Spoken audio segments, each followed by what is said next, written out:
Welcome to my channel के are tuition classes.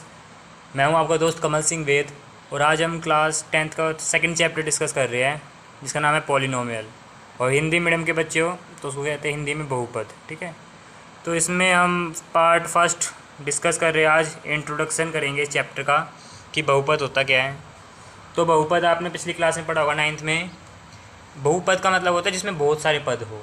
ठीक है, जिसमें बहुत सारे पद हो। जैसे ये यहाँ पे देखोगे बहुपद का रूप।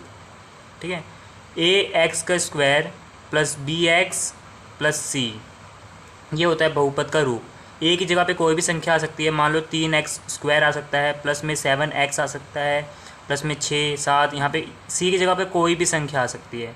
ए बी सी की जगह पर क्या आ सकती है, कोई भी संख्या आ सकती है। ठीक है, और बहुपद में जो चर होता है, जो एक्स वाई जेड जो आपकी संख्याएं होती है वो एक ही रहेगी। जैसे ये एक्स है, ये एक ही चर है, यहाँ पे भी एक्स ही है, ये भी एक ही चर है। ऐसा नहीं है कि यहाँ पर एक्स होगा या यहाँ पर वाई होगा, नहीं। अगर ऐसा है तो वह बहुपद नहीं होगा, और बहुपद होगा भी तो एक चर में नहीं होगा। ठीक है, तो हम पढ़ रहे हैं एक चर में बहुपद। तो एक चर में बहुपद का जो व्यापक रूप अगर आपसे पेपर में पूछ ले, 1 मार्क में क्वेश्चन आ सकता है ये, तो इसका व्यापक रूप होता है ए एक्स का square plus B X plus सी।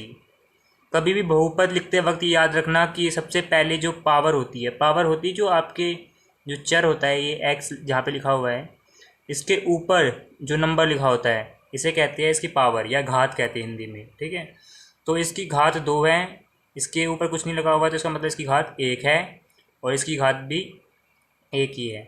तो इसका मतलब है कि सबसे पहले बड़ी घात लिखनी है, उसके बाद उससे छोटी, और सबसे लास्ट में सबसे छोटी घात लिखी जाती है। अगर इस तरह से आप इसको लिखते हो तो ये आपका क्या बन जाएगा, बहुपद बन जाएगा।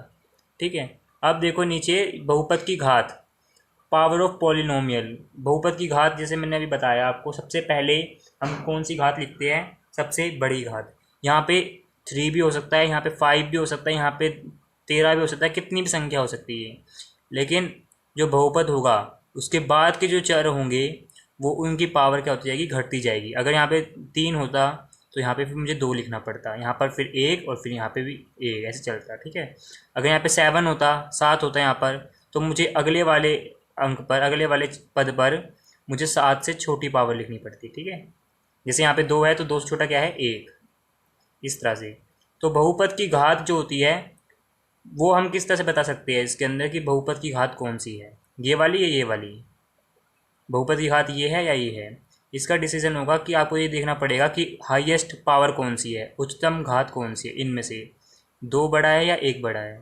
जाहिर सी बात है 2 बड़ा है, तो 2 हमारी बहुपद की घात हो जाएगी। ठीक है, पावर ऑफ पॉलिनोमियल है इसमें 2।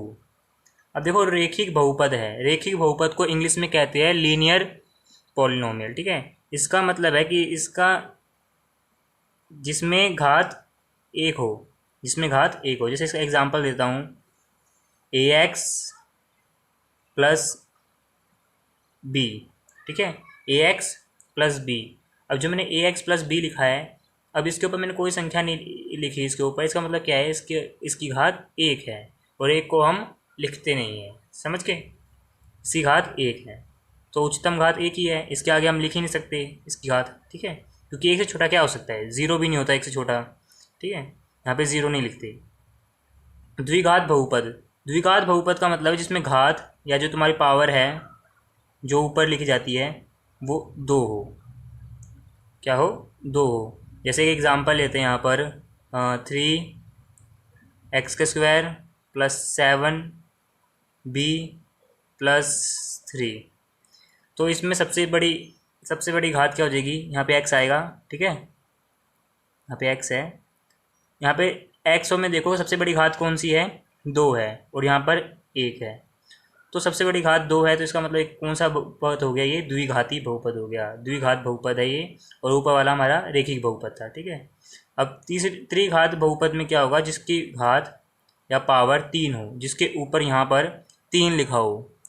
जैसे 4x³ माइनस, यहाँ पे माइनस का निशान भी आ सकता है, याद रखना। ठीक है, यहाँ पे 2 होगा, 6x प्लस में 4, कुछ भी हो सकती है संख्या ये। बट कहने का मतलब है सबसे बड़ी घात ऊपर आएगी, फिर उससे छोटी बाद में, फिर सबसे छोटी लास्ट में। और जो ये अचर पद होता है इसके साथ कोई भी चर नहीं आएगा, एक्स वाई जेड इसके साथ कुछ भी नहीं आएगा। जैसे सी में क्या एक्स वाई जेड कुछ लिखा है, नहीं लिखा है ना इसके साथ, ये स्वतंत्र है, फ्री है ये, तो इसके साथ कोई भी अचर नहीं आएगा। अच्छा देखो, रेखिक बहुपद के शून्यक, जीरोज ऑफ लीनियर पोलिनोमियल। रेखिक बहुपद के शून्यक, जैसे मैंने बताया था कि जैसे यहाँ पे मैंने बताया था कि इसकी घात 3 है, रेखिक बहुपद की घात कितनी है यहाँ पर, 1 है। तो जितनी जिसकी घात होगी ना उतने उसके क्या होंगे, पॉलिनोमियल होंगे। जैसे यहाँ पे नोट पढ़ सकते हो आप, बहुपद की जितनी अधिक घात होगी, सबसे बड़ी घात उच्चतम घात होगी, उतने ही उसके क्या होंगे, शून्यक होंगे। उसके उतने ही क्या होंगे, शून्यक होंगे, ज़ीरोज़ होंगे।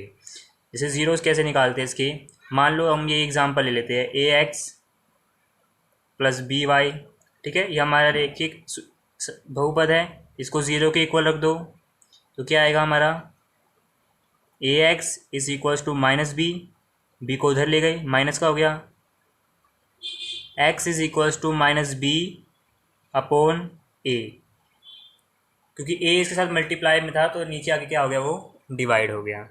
ठीक है, द्विघात बहुपद के शून्यक, द्विघात बहुपद जैसे इसमें क्या हुआ, एक्स के शून्यक कितने आए, 1 आए, इसके अलावा और कोई आंसर नहीं आ सकता इसका। ठीक है, ऐसे कोई द्विघात बहुपद होगा तो उसके शून्यक कितने होंगे, 2 होंगे।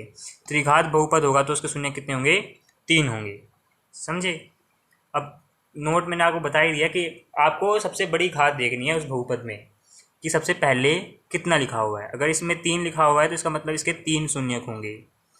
ठीक है, अच्छा अब आप में एक और टॉपिक आता है, उसका नाम है परवलय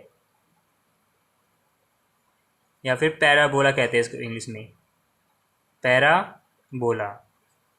ये 9th में नहीं था आपके में, 10th में ही आया है। तो देखिए क्या है होता है इसका मतलब, परवलय, वलय का मतलब होता है जो इस टाइप की संरचना होती है, जैसे यू की तरह, वलय आधा घुमावदार। ठीक है, इसे कहते हैं पैराबोला। तो आपने ये पढ़ा होगा पिछली क्लासेस में, 9th में पढ़ा होगा, ये एक्स होता है हमारा, ये एक्स डैश होता है, यहाँ पे माइनस की संख्याएं होती है, यहाँ पर प्लस की संख्याएं होती है। ये वाई है हमारा, वाई डैश कहते हैं इसको, और ये हमारा वाई है, यहाँ पे प्लस की संख्या होती है और यहाँ पे माइनस की संख्या होती है, नीचे 1 2 3 4 5 ऐसे लिखते हैं। अब अगर मैंने ये बना दिए निर्देशांक, अगर कोई भी परवलय ऐसे जाता है बिना, जो ये एक्स अक्ष है हमारा, इसे बिना छुए जाता है, तो इसका मतलब यहाँ पे शून्य कितने होंगे, इसका शून्यक होगा ही नहीं। ठीक है, इसका शून्यक देखो क्या समझा रहा हूँ यहाँ पर, अगर ये परवलय इस एक्स एक्सिस को टच करता है, ठीक है, और जितनी बार ये एक्स एक्सिस को टच करेगा उतने उसके क्या होंगे, शून्यक होंगे। अगर ये एक्स एक्सिस को टच नहीं कर रहा है तो इसके शून्यक नहीं होंगे, 0 होंगे। जैसे कोई एग्जांपल लेते हैं, यहाँ पर ये बनाया हमने एक्स डैश वाई डैश, ये हमने बना दिया। अब इसके बाद देखो, अगर कोई परवलय इसको ऐसे छू के जा रहा है, सिर्फ एक पॉइंट ही टच हो रहा है इसका, ठीक है, इसका मतलब इसके शून्य कितने हैं, इसके शून्यक या ज़ीरोज़ की संख्या 1 है। इसका मतलब ये रेखिक जो समीकरण है तुम्हारा, जो रेखिक बहुपद होगा उसको शो करेगा ये। ठीक है, कि ये इसको एक्स एक्स पे इतना काट रहा है, वाई एक्स पे मत ले लेना, कहीं बच्चे ऐसे ले ले इसको बना करके, कहीं तुम इसे वाई एक्स पे काट दो तो ये गलत होगा तुम्हारा। हमें एक्स अक्ष पे ही काटना है, अगर एक्स अक्ष पे कटता है तो ठीक है, नहीं कट रहा है तो इसका मतलब उसके शून्यक नहीं होंगे। अब इसने एक बार काटा तो इसका मतलब इसके शून्यक 1 है, और इसी तरह से अगर ये इसको इस तरह से काटता है, एक्स अक्ष को इस तरह से काटता है ये परवलय, तो इसका मतलब इसने एक्स अक्ष को कहाँ कहाँ काटा, इसने एक्स अक्ष को यहाँ पर काटा है, इसने एक्स अक्ष को यहाँ पर काटा है। ठीक है, वाई को नहीं देखना हमें, नीचे वाले को, कि नीचे भी काटा है, ये तो वाई है। ठीक है, वाई को नहीं लेना, हमें एक्स को लेना है। तो एक्स पर कितनी बार काटा है, इसने 2 बार काटा है, तो इसके शून्यक कितने होंगे, इसके शून्यक या ज़ीरोज़ 2 होंगे। समझे, 2 होंगे। ऐसे ही अगर ये हमने निर्देशांक बना दिए यहाँ पर, और अगर कोई परवलय इसको ऐसे इस टाइप से काट रहा है, ठीक है।